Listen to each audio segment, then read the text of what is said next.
J'ai réalisé mon TFE en recherche à l'Université de Montréal au Québec.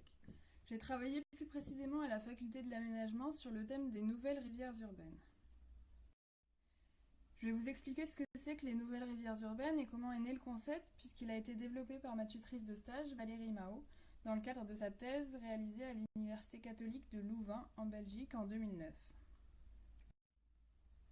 Les nouvelles rivières urbaines répondent à un des enjeux fondamentaux de la ville durable, qui est la gestion alternative des eaux pluviales.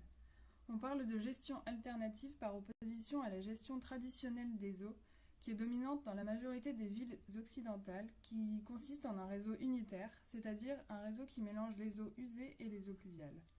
Bien qu'il ait nettement amélioré les conditions de salubrité et contribue à assurer un certain confort en ville, c'est un système qui montre actuellement ses limites, à la fois d'ordre environnemental, mais aussi économique et social. Ce système a contribué à modifier le cycle naturel de l'eau. À cause de l'imperméabilisation des sols et de la multiplication des épisodes de pluie intenses dus au changement climatique, les villes font face de plus en plus à de nombreuses inondations, débordements d'égouts et de pollution des milieux naturels, entre autres. Au-delà de la réponse à une problématique technique qui est celle de la gestion des eaux, les nouvelles rivières urbaines cumulent de nombreuses autres fonctions. D'une part, elles répondent à des enjeux urbains en termes d'usage. Elles contribuent au bien-être et deviennent un lieu de convivialité et de loisirs, des espaces naturels qui sont redonnés aux habitants. D'autre part, ce sont des lieux favorables à la biodiversité, végétale et animale, qui s'inscrivent à ce titre dans la trame verte et bleue des villes. Enfin, la présence d'eau en surface contribue à la diminution des effets d'îlots de chaleur urbains en été.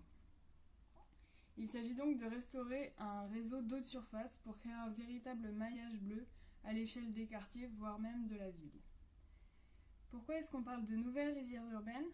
Parce que dans une majorité des villes occidentales, les cours d'eau originels ont été canalisés, voire asséchés, avec l'urbanisation, pour des raisons à la fois pratiques et sanitaires. Il s'agit donc de recréer ces cours d'eau et de les remettre à jour. La mise en œuvre d'un tel système nécessite donc une vision globale du territoire et une connaissance précise de sa topographie et de son ancien réseau d'eau.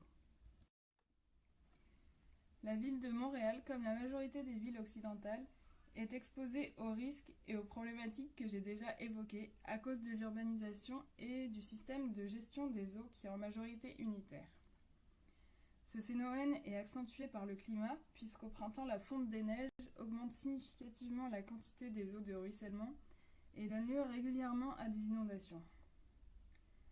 Dans le cadre de mon stage, j'ai travaillé au développement des connaissances et des outils à destination des aménageurs pour la mise en œuvre de nouvelles rivières urbaines à Montréal. Il faut savoir que Montréal est une île et qu'avant l'urbanisation, elle était parcourue par de nombreux cours d'eau. Aujourd'hui, 80% de ces cours d'eau ont disparu. J'ai donc contribué au recensement des anciens cours d'eau pour produire un certain nombre de données, de cartes, dans l'optique de restaurer ces anciennes rivières pour améliorer le système de gestion de l'eau. J'espère que ce sujet vous aura intéressé. Pour plus d'informations, je vous invite à consulter le site des États généraux de l'eau à Bruxelles, qui rassemble un certain nombre d'informations sur le concept de nouvelles rivières urbaines. Concernant le projet appliqué à la ville de Montréal et les données produites dans le cadre de mon stage, tous les documents sont disponibles en ligne sur le serveur Papyrus de l'Université de Montréal à l'adresse suivante.